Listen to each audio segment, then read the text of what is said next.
자, EXW부터 시작해서 정형거래 조건 11가지, 한 가지씩 살펴보도록 하겠습니다. 가장 먼저 살펴볼 거는 EXW, XWorks라는 조건입니다.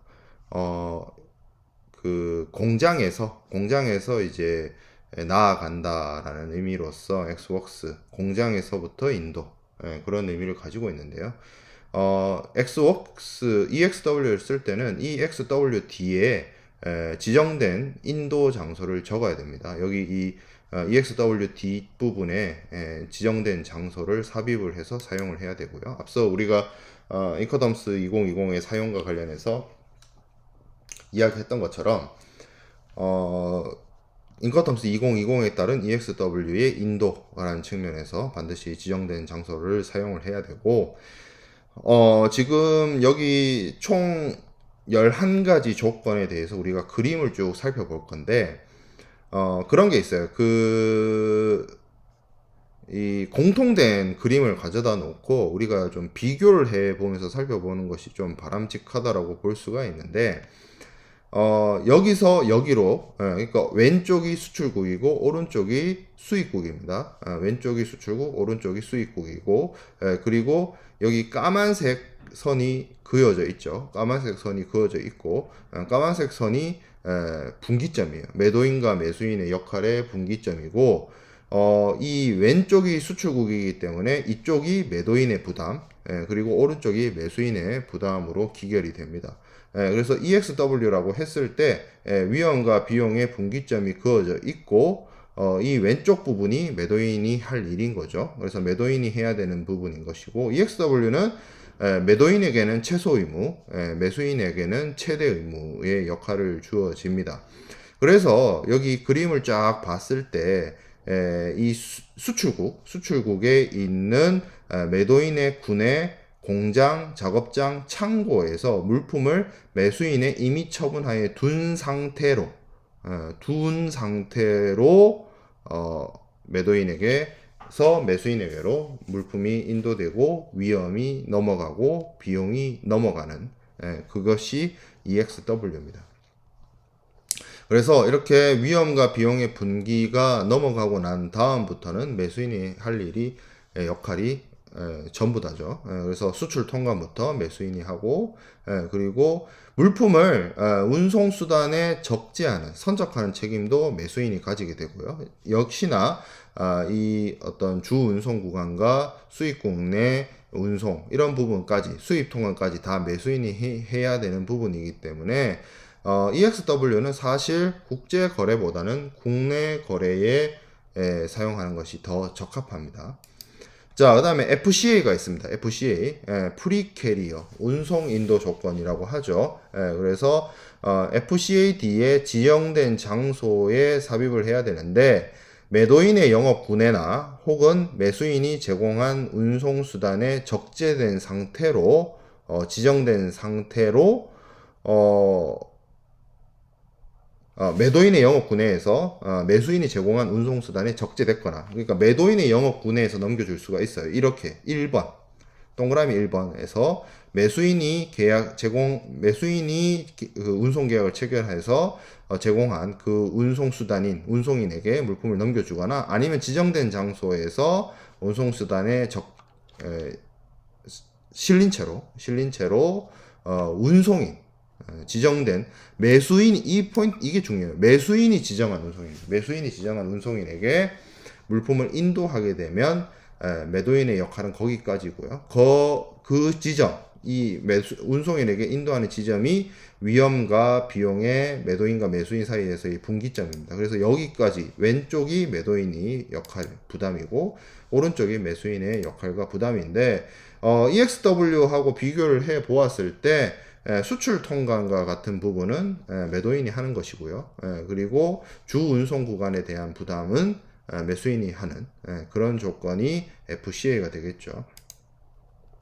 자, 그 다음에 CPT가 있습니다. CPT가 있는데, CPT는 Carriage Paid To라고 이야기를 하는 것이고, 이게 앞에 글자가 C로 시작하죠. 앞에 글자가 C로 시작하기 때문에 매도인의 부담이 왼쪽 부분, 그리고 오른쪽 부분이 매수인의 부담인데, 다만 한 가지, 여기 하늘색 표시의 하살표가 오른쪽에도 그어져 있고 이쪽에도 까만 선의 분기점이 내려져 와 있습니다. 이거는 뭘 의미하냐면 CPT 같은 경우에는 위험과 비용의 분기는 이 지점이긴 하지만 단 한 가지 주 운송 구간에 대한 운임만 지정된 장소까지의 운임만 매도인이 부담을 하는 것이 CPT입니다. 그러면 비용의 분기점이 이거 아닙니까? 라고 생각해 볼 수 있는데 운송비를, 이게 중요한 포인트가 운송비를 제외한 나머지 모든 비용은 이 CPT상의 분기점 이후에 전부 다 매수인의 부담이에요. 그러니까 물품의 인도가 여기서 이루어지는 건 맞습니다. 물품의 인도가 여기서 이루어지고 왼쪽까지 이 왼쪽 부분에 대해서만 매도인이 부담하고 오른쪽의 부분은 다 매수인의 책임이고 매수인의 비용 부담이에요. 다만 한 가지만 더, 요 하늘색으로 그어진 구간에 대한 운송 비용만 매도인이 추가적으로 부담을 하는 것이 CPT라는 거죠.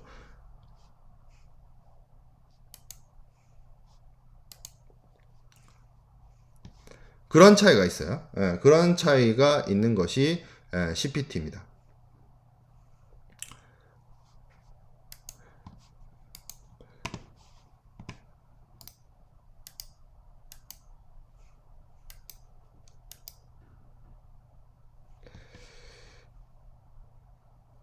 그 외에 나머지 비용에 대한 책임, 비용에 대한 부담, 그리고 위험에 대한 부담은 매수인이 다 하는 거죠.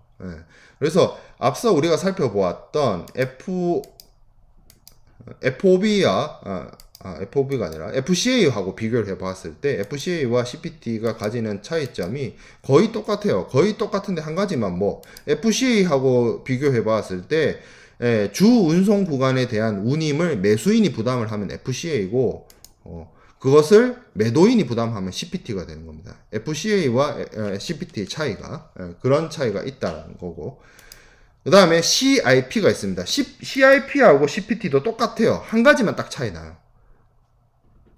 CPT에서 뭐만 더 들어갔다? 보험료에 대한 부담을 매도인이 진다는 거. 그게 Carriage and Insurance Paid to라고 하는 부분. 그래서 매도인은 이 CIP상의 분기점 왼쪽에 있는 것에 대해서 위험 부담하고 비용 부담하고 이 분기점에서 매도인에서 매수인에게로 물품의 인도가 이루어지고 그리고 다만 그 이후 이 분기점 이후 오른쪽에 있어서의 모든 부담은 매수인이 부담하는 것이 맞는데 단 한 가지 CPT는 운송비, CIP는 운송비와 보험료에 대해서 매도인이 부담을 하는 겁니다. CIP에 있어서의 보험료 부담은 ICCA 조건으로 매도인이 부담을 하는 거예요. 인거텀스 2020 이후의 개정 사안입니다. 자, 그리고 이 CPT와 CIP가 거의 유사한데 그 보험료 부담이 매도인이 더 한다는 점이 CIP의 다른 점인데, 알아둬야 될 점이 CPT와 CIP 뒤에 오는 이 장소는 인도 장소가 아니라, 자, 보면 FCA의 경우에는 Insert Name Place of Delivery죠. 인도하는 장소를 FCA 뒤에 기재를 해야 돼요. 거기서 물품의 인도가 이루어지는, 그러니까 위험과 비용의 분기점이라고 그어져 있는 이 까만색 선이 그어진 장소를 여기 뒤에다 적어야 돼요. 근데 CPT와 CIP는 물품의 인도 장소를 CPT, CIP 뒤에 적는 것이 아니라 Insert Name Place of Destination, 여기 오른쪽에 있는 까만 선이 그어진 곳을 여기 이곳에다가 기재를 해야 되는 겁니다. 그게 FCA와 CPT, CIP가 다른 점이에요. 그 부분을 빼고는 지금 FCA와 CPT와 CIP를 비교해보면 FCA가 여기였다면, 그래서 여기를 기준으로 왼쪽은 매도인이 다 하고 오른쪽은 매수인이 다 하는 거였다면, CPT는 여기다 선을 그어서 지정된 목적지 CPT 뒤에 오는 그 장소까지 가는 데 있어서의 운송비를 매도인이 해주는 것이 CPT, 매도인이 거기다 더해서 보험료까지 부담해 주는 게 CIP입니다. 그러니까 FCA, CPT, CIP 이런 식으로 매도인의 부담이 커져가는 거죠. 커져가는 거. 자, 그 다음에 볼 거는 DAP입니다. DAP. Delivery at Place라고 하는데, DAP는, D 조건이에요. D로 시작하는 겁니다. 그래서 D로 시작하는 인커텀스 규칙들은 일단, 비용과 위험의 분기점이 오른쪽에 있지 않고, 그러니까 수출국에 있지 않고 수입국 쪽에 있어요. 그래서 위험과 비용의 분기점이 이쪽에 그어져 있죠. 그리고 이쪽에서 물품의 인도가 이루어지기 때문에 매도인이 자신의 위험과 자신의 비용을 들여서 여기까지 물건을 가져다 줘야 돼요. 그래서 지정된 목적지에서 도척 운송수단에 적재된 채로 양하 준비된 상태로 매수인의 임의 처분 상태에 두었을 때 매도인의 물품 인도 의무가 다하게 되는 것이 DAP입니다. 근데 참 신기한 게 여기까지 물건을 가져다 놓았는데 운송수단에서 그것이 육상 운송수단이든 아니면 비행기가 됐든 선박이 됐든 여기 운송수단에서 화물을 양하 그러니까 운송수단에서 육지로 운송수단에서 하역장으로 물품을 내리는 거 하역 작업하는 거 양육 작업하는 거, 양하 작업을 하는 것에 대해서는 매도인이 할 일이 아니고 매수인의 할 일로 이야기하고 있어요. 매도인이 할 거는 물품을 양하 준비시킨 상태로, 양하 준비를 시켜놓은 상태로, 양하가 완료된 상태가 아니라 물품을 내릴 준비가 완료된 상태까지의 이행을 했을 때 매도인의 의무를 다한 것이 되는 것이 DAP입니다. 그러면 그 뒤에 오는 DPU가 있어요. 요게 DAT에서 DPU로 인커텀스 2020으로 오면서 개정된 거죠. 그러면 앞에 있었던 DAP와 DPU가 뭐가 달라졌느냐? DPU는 매도인이 물품을 목적지에서 운송수단으로부터 양하시켜줍니다. 내려줍니다. 내려주는 것까지 해요. 그 차이밖에 없어요. 사실상 그 차이밖에 없어요.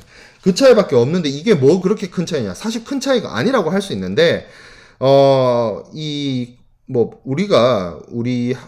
여러분들 가까운 곳에 부산항이 있지만 부산항에서 컨테이너를 내리는 거 작업을 하는 데 있어서 보통 터미널 오퍼레이터가 화물을 하역 작업을 하고 경우에 따라서는 그 내려진 컨테이너를 CFS에서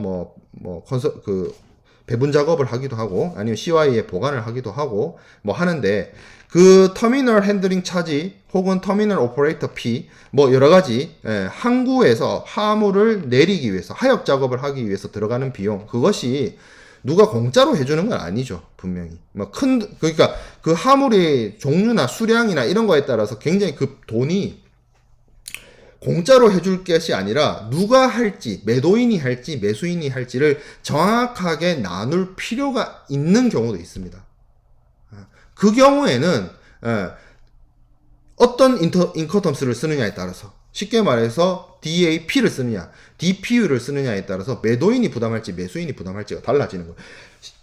다시 얘기해보면 DAP를 쓴다라고 했을 때 DAP 부산이라고 한다면 부산 신항만 이렇게 되어 있다라고 한다면 DAP의 경우에는 부산항에 배가 도착을 해서 부산항으로 화물을 내리는 거 컨테이너를 내리는 거를 매수인이 하는 거고 DPU 부산 신항만으로 돼 있으면 부산 신항만이 도착해서 화물을 내리는 걸 매도인이 해준다는 거예요. 그 차이가 있는 겁니다. DPU와 DAP는. 사실 이게 큰 차이가 없을 수도 있고 또 다르게 보면 큰 차이가 있는 거라고 할 수도 있는 부분이긴 해요. 그리고 사실 DAP와 그러니까 인커텀스 2010에는 이 DPU가 아니라 뭐라고 얘기를 했냐면 DAT라고 했거든요. DPU는 사실 표현이 그러니까 DAP가 delivered at place 그러니까 place 장소에까지 delivered 배달시켜 주는 거 그걸 DAP라고 했고 DPU는 delivered at place 뒤에 하나가 더 들어가 있어요. 한 단어가 unloaded가 들어가 있는데 이 load라고 하는 거 LOAD라고 하는 게 영어 단어로 적재하다라는 뜻이 있고요. unload가 되어 있으면 내리다라는 뜻이 있습니다. 로드의 반대가 언로드예요. 쉽게 말해서. 그렇기 때문에 화물을 그러니까 DAP는 단순하게 화물을 가져다 놓는 거, 그리고 DPU는 가져다 놓아서 화물 언로드까지 해주는 거. 이렇게 나누는데, 기존에 이 DPU가 인커텀스 2010까지는 DAT라고 했죠. DAT는 Delivered at Terminal이었어요. 터미널까지 화물을 가져다 놓는 그런 의미로 사용이 되었어요. 예, 그것이 조금 더 물품의 하역 의무를 매도인이 부담하느냐 매수인이 부담하느냐로 나누면서 그 부분을 명확히 하면서 인커텀스 2020으로 개정이 이루어졌기 때문에 뭐 주요한 변화라고 할 수 있다 혹은 뭐 혁신적인 변화라고 할 수 있다까지는 아니고 모르겠어요. 이런 것들의 어떤 큰 의미가 있을지는 뭐 다음 주 정도에 얘기를 하겠지만 실질적으로 국제무역에서 사용되는 정형거래 조건은 95% 이상이 거의 한 95%가 FOB 아니면 CIF 만에 하나 더 딴 거 쓴다 하면 CFR 정도인데 이걸 뭐 DAP로 바꾸거나 DPU로 바꾸거나 그것이 큰 어떤 의미가 가지는지는 조금 뭐 생각해 볼 문제이긴 합니다. 어쨌든 그러하다. 자, 그 다음에 DDP가 있습니다. DDP. DDP, Delivered Duty Paid. Delivered Duty Paid. 여기서 말하는 duty는 관세를 의미해요. 관세를. 그래서 매도인이 수입 통관까지 해주는 걸 말합니다. 그래서 이 부분은 매도인의 최대 의무이고 매수인의 최소 의무입니다. EXW의 양극단의 반대에 있는 조건이라고 볼 수가 있어요. DDP는. 이렇게 EXW부터 DDP까지 총 7가지가 모든 운송수단에 사용할 수 있는 방식 총 7개였고 남은 4가지가 해상 내수로에 사용하기에 적합한 정형거래 조건인데 첫 번째 나오는 것이 FAS입니다. Free Alongside Ship이에요. FAS 이것은 선측 인도라고 합니다. 운송 선박의 양하기 도달 범위, 양하기가 크레인을 겐츄리 크레인 같은 걸 말해요. 그 크레인이 도달하는 범위 내에 배 옆에서 혹은 항구의 항만에 벌스에서 접안을 해가지고 선적을 하는 방식이 아니라 부선 라이터를 이용해서 물품을 본선에 적재하는 방식이라고 한다면 부선 위에서 화물을 매도인이 놓아두면 거기서 물품의 인도가 이루어지는 방식이 Free Alongside Ship입니다. 이게 인도 지점 자체가 선박 바로 옆에니까 선박을 기준으로 하고 있죠. 그렇기 때문에 해상 내수로에 사용하기에 적합한 운송 방식이다, 정형거래 조건이다, 정형거래 규칙이다 라고 이야기를 하는 겁니다. 자, 그 다음에 볼 거는 FOB가 있습니다. FOB. Free on Board입니다. 여기서 보드는 갑판을 얘기를 해요. 그래서 매도인이 물품을 본선에 갑판 위에 적재할 때, 꼭 갑판이라는 표현을 이제는 더 이상 안 쓰긴 하는데 본선에 적재하거나 혹은 그렇게 적재되어 있는 선박을 조달할 때 물품의 인도 의무가 완료되는 것을 의미합니다. 그러니까 FAS도 이 말이 들어가 있어요. 그렇게 인도된 물품을 조달한 때. 그러니까 그렇게 인도되어 있거나 선적된 물품을 조달한 때의 그 조달하다, procure의 의미는 내가 직접 물건을 만들거나 해서 배 옆에 가져다 놓거나 아니면 배에 실는 것을 의미하기도 하지만 그거는 본선 적재한다는 것이고 그렇게 남이 만들어 놓은 물건을 남이 만들어서 남이 생산해서 혹은 남이 채광하거나 채굴해서 생산한 물품을 배 옆에다 가져 놓았거나 아니면 배에다가 선적했던 것을 내가 구매해서 운송 중 전매 또는 뭐 전매를 통해서 획득을 해서 매수인한테 보내주는 것도 가능하기 때문에 그러한 물품을 조달할 때라는 표현이 들어가 있는 겁니다. 그래서 이 분기점 왼쪽은 매도인이 위험 부담하고 비용 부담하는 것이고 이 인도 본선 적재가 이루어지고 난 다음부터는 매수인이 부담을 하고 매수인의 비용으로 해결을 하는 겁니다. 자, 그 다음에 CFR이 등장을 합니다. 이 CFR은 다른 건 다 똑같아요. FOB랑 비교했을 때. 근데 한 가지 차이점이 있습니다. 뭐를 매도인이 더 부담한다? 주 운송 구간의 운임을 매도인이 부담을 합니다. 자, 그 다음에 CIF가 있어요. CIF는 이거랑 그러니까 CFR이랑 CFR이랑 CIF 비교해보면 한 가지만 달라졌어요. 뭐가 달라졌죠? 보험료만 더 추가했습니다. FOB, CFR, CIF 이 관계가 우리가 앞에서 봤어요. 뭐랑 비슷하죠? 이거랑 비슷하잖아요. FCA, CPT, CIP 이거랑 비슷한 관계죠. 그래서 마찬가지로 FOB까지는 물품을 본선 적재할 때까지의 비용과 그런 부분만 매도인이 부담을 하고 그 이후부터는 모든 걸 다 매수인이 했는데 CFR로 오면서 주 운송 구간의 운임을 매도인이 부담하고 CIF로 오면서 보험료까지 추가해서 부담을 합니다. CIP와 CIF를 나누는 또 차이점 중에 하나가 인커텀스 2020에 들어오면서부터 CIF는 여전히 예전 인커텀스 2010에서부터 시작을 해서 계속 그 이전부터 시작을 해서 매도인이 부담하는 보험료는 ICCC 조건을 통해서 부담을 했는데 CIP의 경우에는 보험 조건이 ICCA로 부보를 하도록 하고 있죠. 그 차이가 있고 또 마찬가지로 여기 보면 FOB 경우에는 이 FOB 뒤에 오는 지정된 장소가 Insert Name Port of Shipment 선적항을 적었어요. 근데 CFR과 CIF는 Insert Name Port of Destination 그러니까 목적항 그러니까 매도인이 돈을 줘서 보내는 요 장소를 CIF나 CFR 뒤에다 기재하도록 되어 있습니다. 이것 또한 앞에서 봤던 FCA, CPT, CIP랑 동일하죠. 그 차이가 있다는 겁니다.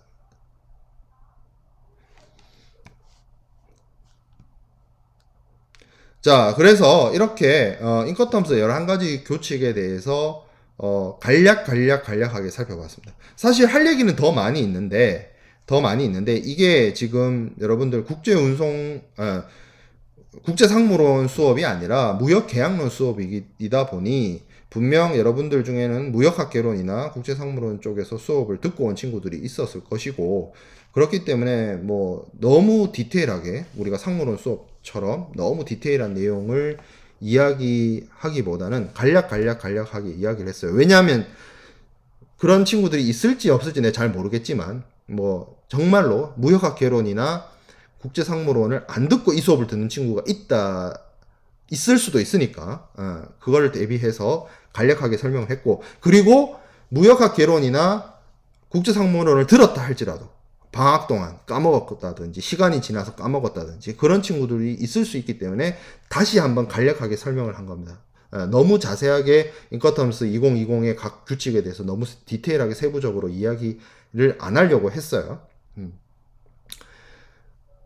자, 그러면 11가지 규칙에 대한 설명을 했고 이제 몇 가지 추가적으로 인커텀스 2020으로 개정이 됐기 때문에 그 개정과 관련된 주요한 특징이라든지 그리고 인커텀스 2020이 갖고 있는 혹은 그것이 뭐 인커텀스 2020에만 국한된 건 아니지만 인커텀스의 어떤 뭐 특징이라든지 그런 것에 대해서 조금 더 이야기를 한번 해보도록 하겠습니다. 그 내용은 잠깐 끊어서 가도록 하겠습니다.